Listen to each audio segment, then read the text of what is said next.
Okay, so welcome to a solo edition of the Belfast podcast. Today's title is It's Not Racist to Notice Patterns. So let's just get into it. I'm not really going to dance around things, so we need to talk about migration, and not in an abstract manner, but who's coming in, where are they coming from, and what comes along with that.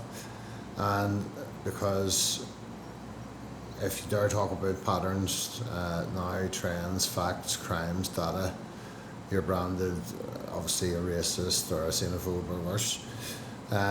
So taking a quick look into some statistics.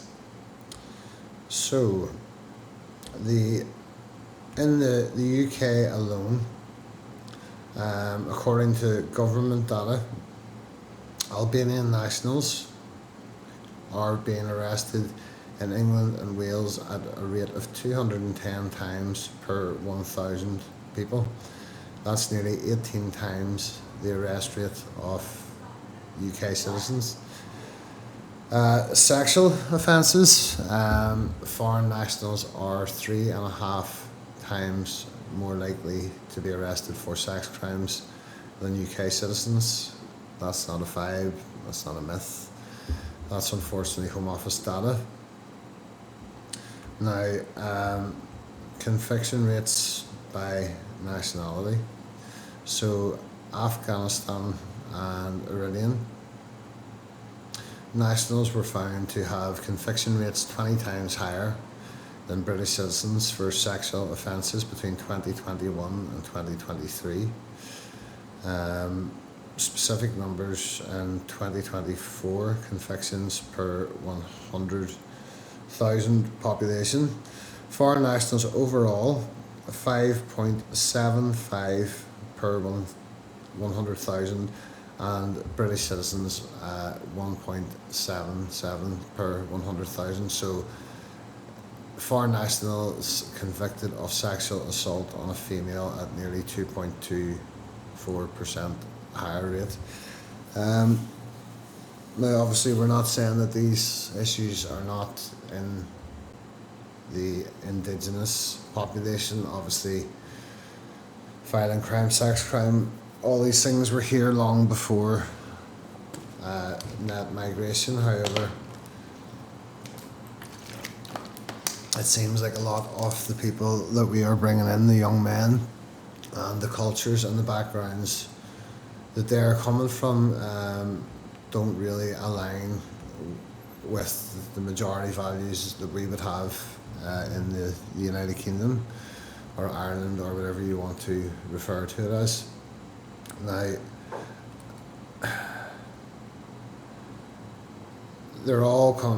these young men are coming from violent failed states, and they're bringing along with them the behaviours, the Afghanistanis and Eritreans are proof of that, but it doesn't have to be everyone to be a problem. Obviously not all Afghanistani people, not all Eritrean people, and not all Albanians, they're not all criminals, but it doesn't have to be all to be a problem. We don't lock our doors at night because some people are nefarious. We just don't take the risk. We have enough issues in our own country. Looking at charts alone, which I'll be putting up as visuals alongside these here. So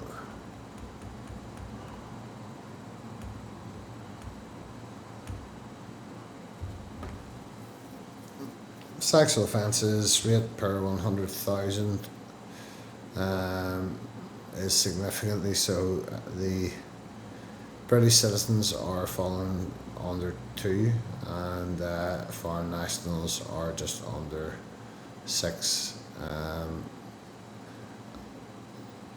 and that's convictions. Now,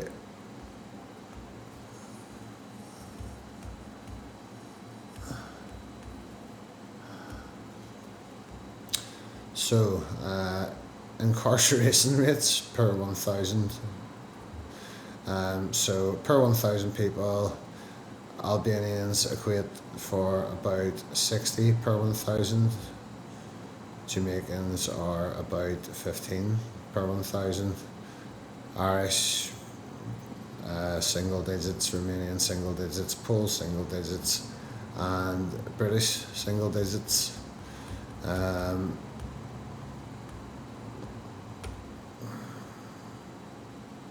And then arrest rates per 1,000. So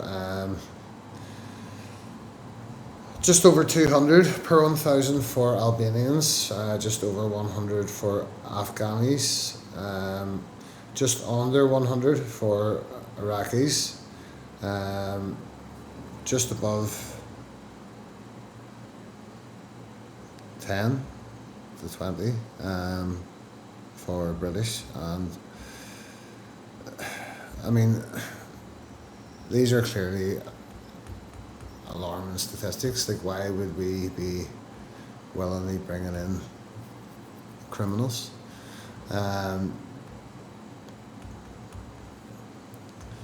For example, for the past 5 years, the government has had a programme where they've brought refugees, or what seems to be fighting age men to most people, and they've housed them in hotels and fed them and given them a daily allowance and give them a bike, and some of them are out,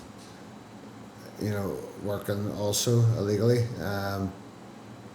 While for many years we've had, homeless people on the streets who may be there through their own fault or through no fault of their own, homeless veterans, and no serious action has ever been done to help these people. So I'm really wondering why we're so eager always to reach out to help first before looking internally at the country, and the issues that can be solved here.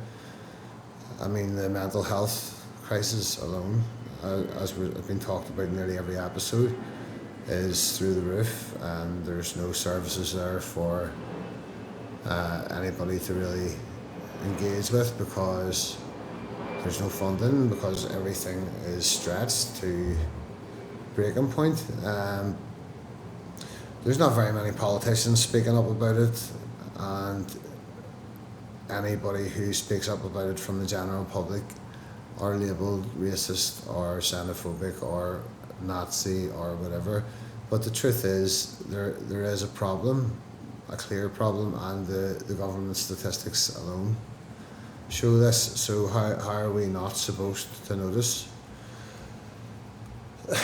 this going on in our own country, and how are we not supposed to be annoyed at about this going on in our own country?